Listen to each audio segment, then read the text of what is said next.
Bara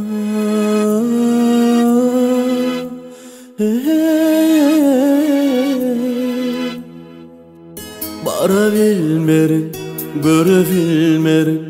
Seni görmesem ben gidebilmerim.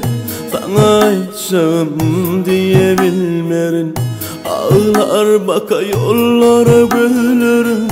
Eşiday sesimi ovudun gülüm. Uludur sana alsana ellerin. Yüreğim sürdü gel yanıma benim. Seni izledim Mecnun değil. Leyla, Leyla, senin aşığın men bu dünyada.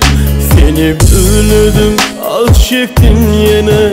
Bana dert koyup gitme gel yanına. Leyla, Leyla, Leyla, Leyla, Leyla, senin aşığın men bu dünyada.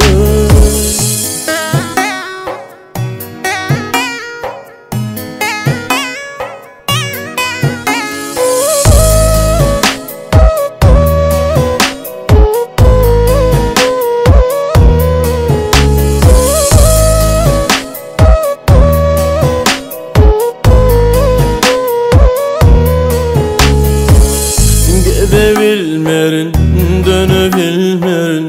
Sen olmasan ayrı yanırım. Sevebilmerin başka gayet gülün. Yalvartma bu yollara güllerim. Eşiday sesimi ovudun gülüm. Uludur sana alsana ellerin.